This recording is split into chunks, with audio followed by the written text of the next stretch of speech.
Hi everybody! Today I thought I'd film a little bit of a tutorial video. If you've watched my recent October haul video, you will have seen this book here, which I have already started, and I've started colouring in a picture of Alice in Wonderland, and I was really happy with the way that her hair ended up turning out. I'll show you the picture here. Here we go. This is the Alice in Wonderland that I did start working on in this book, and I was really happy with the way her blonde hair started working out. So I thought maybe I'd do a little bit of a tutorial for you guys. The paper in this book works a little bit weirdly with the markers. They do tend to soak in and the colours dull a little bit, but I will try showing you how I was getting that blonde hair, and I will try doing that in the Alice in Wonderland book by Jasmine Becker Griffith, again working with the Mad Tea Party hashtag and trying to show you guys how I was getting the blonde hair just using markers. So let's jump right in. I'll zoom us in and we'll get started.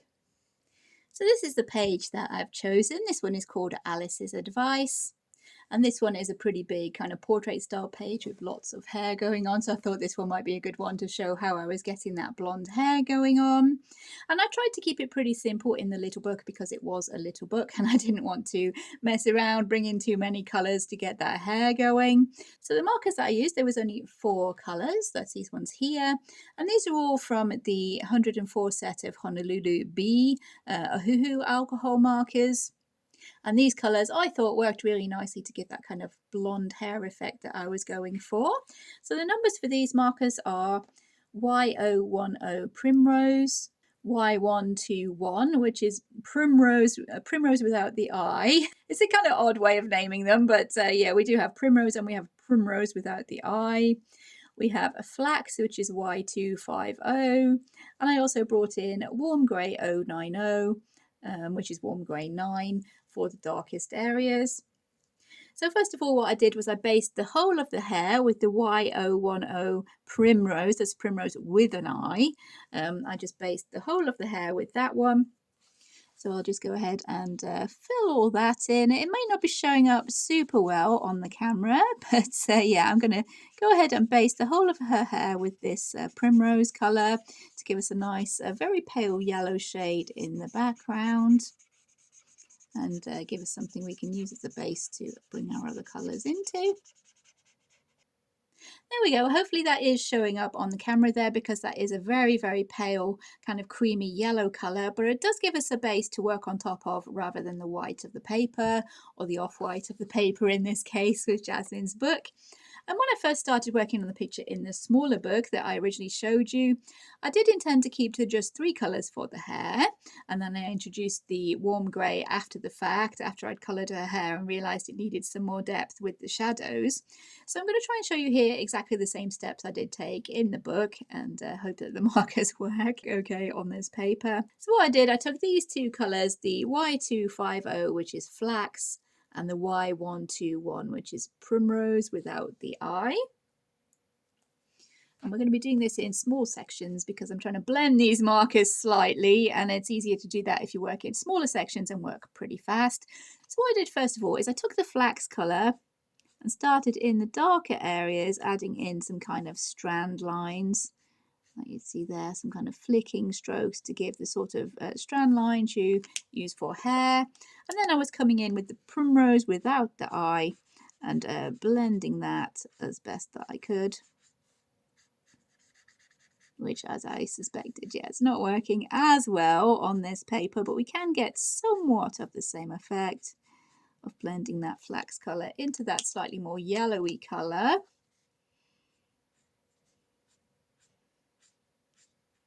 And we're going to carry on doing that for the rest of the kind of sections of hair here. And usually when I'm colouring hair, I have already coloured the face, so I do know which direction my light is coming from.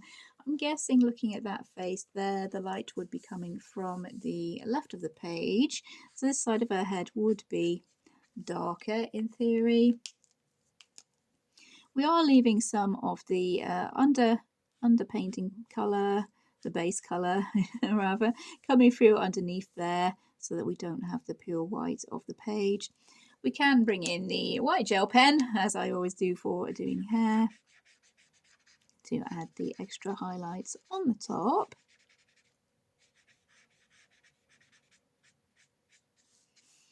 So we have something there similar to what I had going on, I think. And I think this gives quite a nice blonde hair colour, especially in the little book that I did show at the beginning. I'll just work through a bigger area here so we have a bit more kind of hair area, as it were, to show you how I was getting the kind of blonde hair effect that I did have in the smaller picture.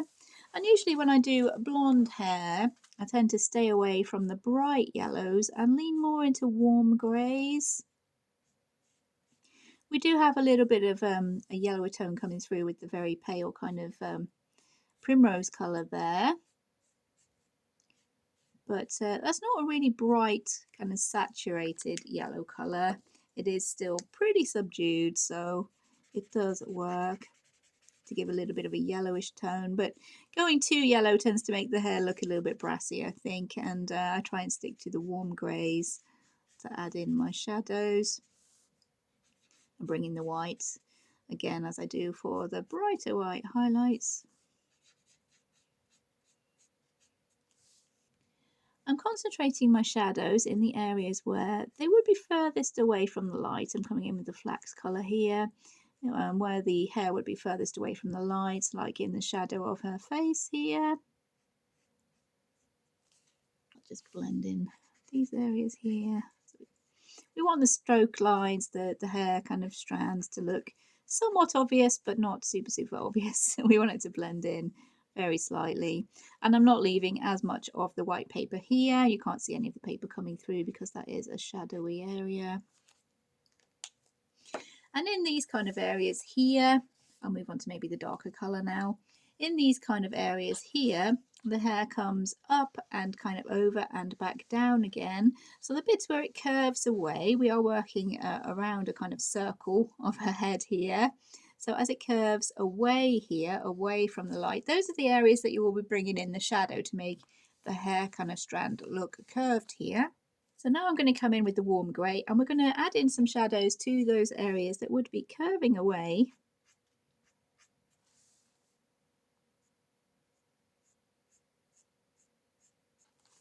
And this time blending out with the flax colour.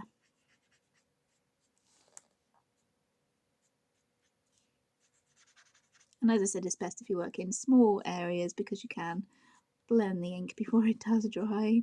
So we do have all the layers of colours going on there, a few little extra strand lines. And you can see the shadows are on these edges here, which bend away from the light. I'll just do this little strand again. Yeah, the flicking kind of strokes to give the idea of the hair strands. And then pretty quickly moving to back to the flax colour, the kind of mid-tone. I'm blending in that darkest colour, which is lightening as it dries here, which is good. Yeah, that's working pretty well. I think that should give quite a nice blonde hair colour. Once that's all kind of dried, as always, we can come back in with any lighter colours, do any extra shading that we think we need. It's just blending the flax back in there. The primrose without an eye. Is that one without an eye? Yeah. And there we go. That was how I was doing the hair. And that is the side of her head that is furthest away from the light. Maybe I'll do a little bit on the other side that is closer to the light, just to show how we have that working. Again, we're doing the darker warm grey in the areas that are blending away from the light. And then quickly coming in with the flax colour to blend that ever so slightly. We do want our hair strokes to be visible, just not super visible.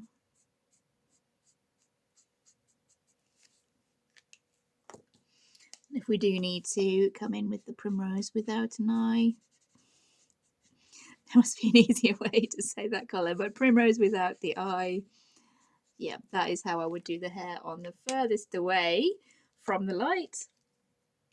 And when I come in with the white highlights, that would also be in the areas where that would be up, curving towards the light. We wouldn't have as many highlights on this side of her head as we are in this more shady side of her head here. But yeah, that is how I would bring in some extra little highlights there to make her hair look shiny. And I think that's working really well to give a kind of blonde colour. But that is the side of her head that is furthest away from the light there. This side of her head would be where the light is coming from. So let's do the same kind of effect again. Coming in with the flax colour here. Adding in the shadows again in the areas where it would be away from the light. But not adding as much shadow here. We blend that in with the primrose without an eye.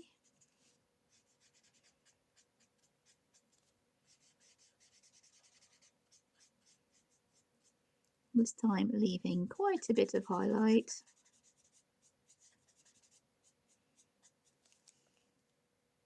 Originally I did wait for all those to dry, but this time let's try coming in just slightly while that is still damp. See if we can make the blending a bit better. And this time we're just adding in a touch of shadow with that warm grey that will be blended in with the flax. Yeah, that is working better.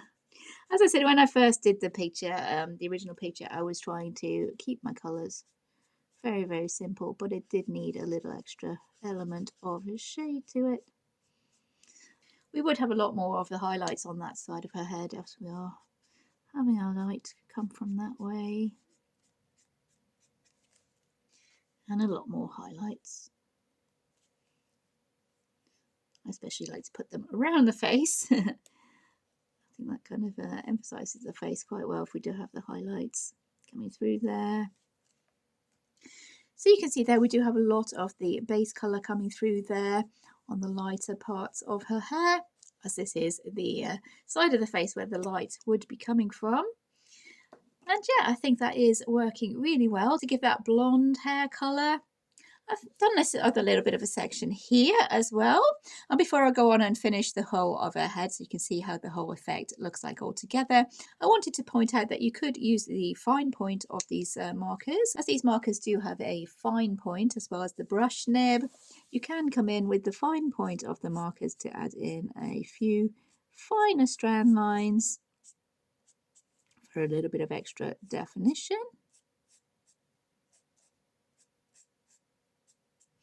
I've also added in some shadow around this curl here, which is on top of the rest of the volume of her hair here, because once we come in with the lighter colours, fill in that curl with the lighter colours, that will be looking as if it is on top of the rest of her hair. And I think, yeah, I think that colour combination is working really well to give that blonde hair without being too brassy or too red, which are problems you can run into trying to pick colours to be colouring blonde hair with. But I find usually if you stick towards the more kind of desaturated or greyish yellows, then you have some better colours for doing blonde hair, in my experience anyways. This is my little combination that I think I will be using for blonde hair. So now I'm going to finish off the rest of her hair and we'll be able to see how the effect works all together, where the highlights and where the shadows would go to be making this look as if it is actual hair. Of course, you could come in with pencils on top of that and do some little bits of extra shading, bring in those strand lines, all that kind of stuff. Before this tutorial, I was wanting to show you how I was just using the markers to get that blonde hair colour going on. So yeah, I'm going to go ahead and finish off the rest of her hair. We'll take an overview of how it all looks once it's done. So I'll catch up with you in a bit.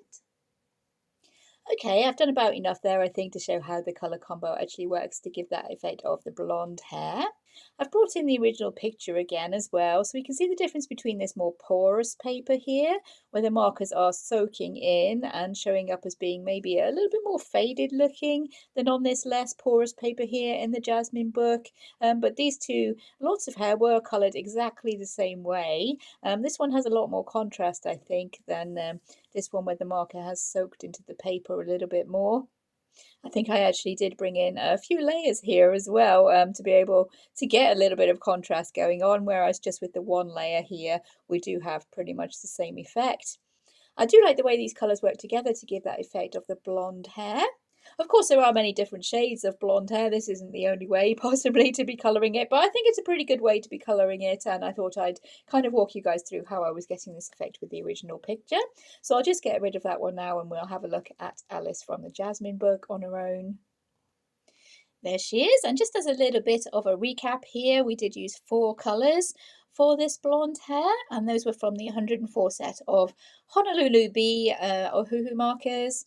And the colours were Y250 Flax, Y010 Primrose, Y121 Primrose, that's Primrose without the I, and then WG090 Warm Grey 09 for the shadows. And we just stuck to those 4 colours. We layered from the lightest to the darkest, bringing in a few hair strands and adding the white gel pen highlights at the end to bring out that little bit of shine there. We were working with the base colour, the very lightest base colour, so that we didn't have any of the white or the off-white of the paper coming through. I think the base colour is light enough as is and adds to the effect of that blonde hair, I think. We added in shadows in any places that would be furthest away from the light, and I decided the light source would be coming from the left side of the page here, so anything that's over on the right would have the more shadows. So we've added in more of the darkest colour here on the right hand side, left more of the base colour coming through here on the left to give that kind of three-dimensionalness to it. Anything that was bending away from the light got shadows. We can see on these locks of hair here, where the hair would bend away from us is where it would be darker, where it curves out towards us, it would be lighter. So that's why the highlights are in the middle of these strands here. Also, anything that was behind anything else gets more shadows. So we can see here on this lock of hair here, we have lots of shadows because that's way behind all the other bits of hair. Anything here behind her face has a lot more shadows, and we've added in a few here as well behind these locks of hair that are coming over the top of the others, and here as well. So anything that's further away or anything that's behind gets the shadows. Anything you want to be further into the background really is shaded with the shadows. We did add in a few strand lines with the markers, and we blended those out somewhat, not completely. We did want them to still be showing a little bit, but not to be completely overpowering. I've adjusted the lighting there a little bit. It might be a little bit easier to actually see the colours there. I think it was looking a little bit washed out. It is a very dark day, so I did have my lighting on quite high. But yeah, maybe there we can see a little bit more how the shadows are actually working. I'll bring her up for a little bit of a close-up as well, if that would help. Yeah, we can see there where the shadows have been added with those strand lines, maybe going in with the fine side of the marker if needs be to add in a few different strand lines there. That is the lighter side of her face, and as we go further away to the other side there, we see there's a lot more shadow, a lot less of the white highlights. Anything that comes up, again, anything that comes up and towards us had a white highlight. Anything that fell away behind, not so much, but more on the left and on the right because we have that light source coming from the left. And yeah, that was it. I just wanted this to be a quick little tutorial, mainly showing the colour combination I had picked out to do that blonde hair. Maybe a couple of tips as well as to how I go ahead and colour the hair with the markers. So hopefully that's been of interest to a couple of people. I thought that colour combination was working really well, so worthy of maybe a little bit of a tutorial video there. If you did enjoy it, please consider liking and subscribing. Thank you so much for watching, for everyone who's stuck with me. Take care, everyone, and I'll see you in future videos. Bye.